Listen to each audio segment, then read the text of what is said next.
Just a quick update from the September power outage we had. We did some analytics just to see what the community was saying and when they were saying it. And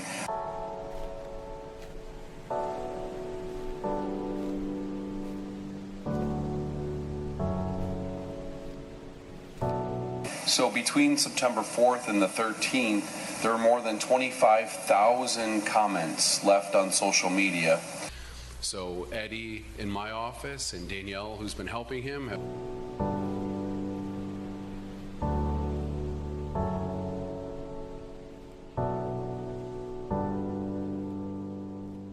and then finally investing in our employees. One thing this city council has done a fantastic job of in the years that I've been your city manager is investing in your employees. Your top asset is the professional staff you have. So Eddie in my office and Danielle, who's been helping him.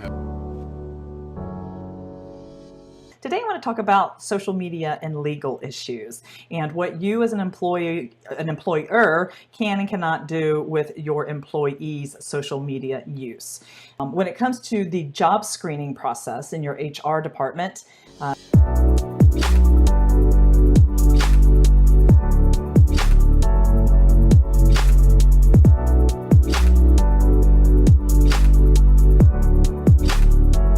So Eddie in my office and Danielle, who's been helping him. a lot of times HR people will go to social media to check out the prospective employees' social media accounts like their Facebook, their Twitter, Instagram, etc. And while it is perfectly fine for you to go and look at their LinkedIn profile as well as read any blog posts that they may have written on the industry, I would exercise extreme caution going to their Facebook profiles to check them out, and here's why.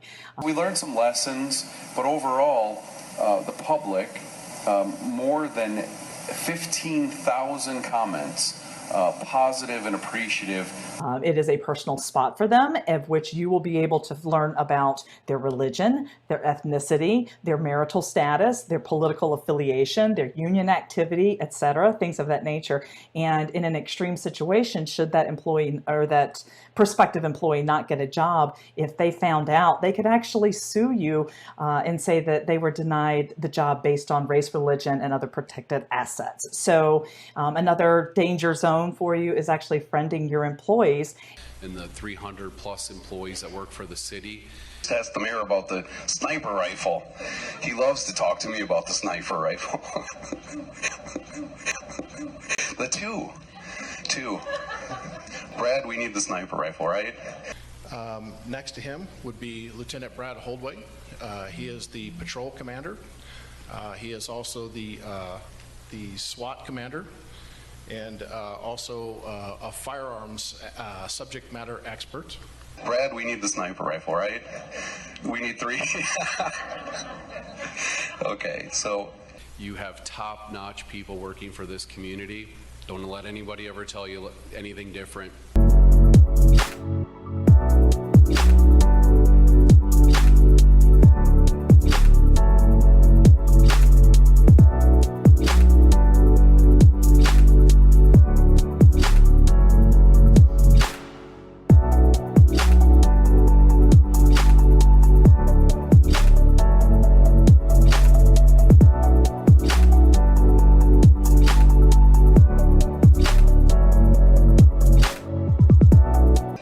The sniper rifle, right? Next to him would be Lieutenant Brad Holdway. He is the patrol commander.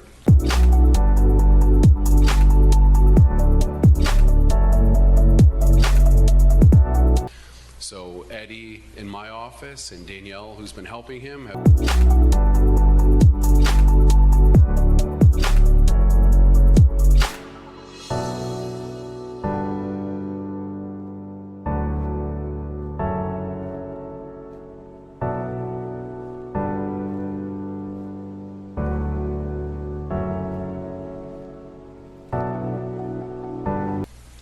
Call 911. He called 911. He called 911.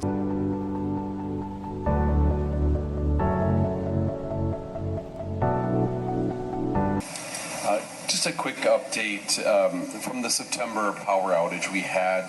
We did some analytics just to see what the community was saying and when they were saying it. And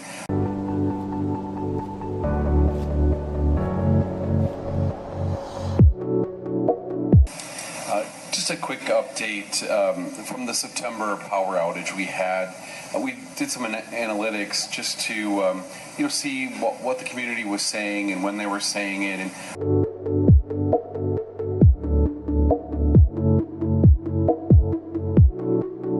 of course, we did our own lessons learned and have worked with MEC. And overall, I think the community fared very well. Now, there's been some criticism here in the council chambers at the podium and other places, which I don't think is shared by the community, and I'll show you why. So between September 4th and the 13th, there were more than 25,000 comments left on social media.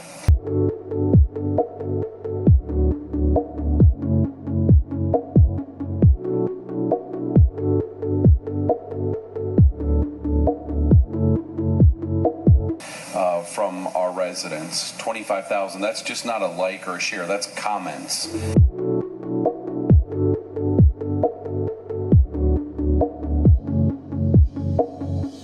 And of those, there were significant positive comments.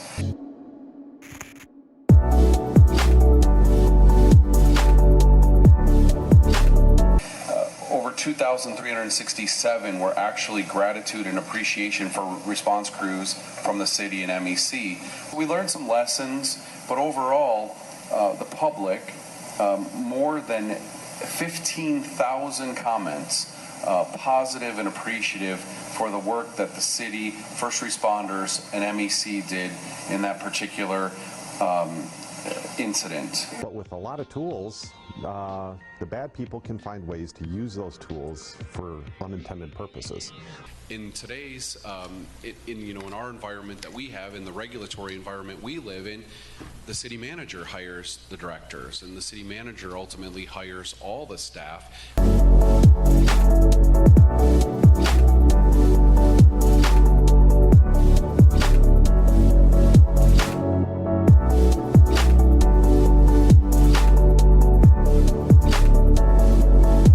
Trend of law enforcement using social media to communicate with the public has led to growing concerns they are bypassing questions from journalists or not being transparent with you, the public. As Toby mentioned, the system of government that we have here, the fact that our city is so transparent. I want to share some information with you, the citizens of Douglas County. This video posted on the Douglas County Sheriff's Office social media had never been seen before. An edited version of events from the night Douglas County Deputy Zach Parrish was shot and killed. But this post represented a shift for many journalists and open government advocates who were denied access to this video until after the sheriff released his version. Was this an effort to control the message? Yeah, I guess I would say that. Yeah, I controlled the message in the sense of quantity of information was so important to make sure that I got out to my community what had happened. We learned some lessons, but overall, the public, more than 15,000 comments, positive and appreciative. Douglas County Sheriff Tony Spurlock says social media has become a way to directly communicate with the community, sharing information instantly and managing how the story is presented. Taking a 360 view, we have these laws about open records for a reason. Associated Press reporter Kathleen Foodie has been looking into the increase in law enforcement using social media. And I've got a couple scripted comments, and I'm sure we'll go off script a little bit, but officers dancing and viral videos were just the start.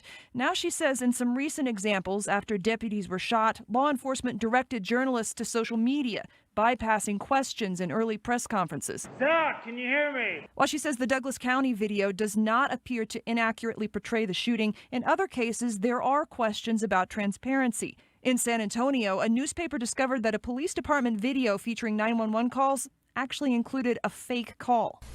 He called 911. And that's a pretty innocuous example, but it demonstrated this larger point that when the agency is in control of the information, they need to be really transparent about where it's coming from. You call 911. Is happening all across branches of government. The effort to try to control the message, control the narrative, and do a run around the media.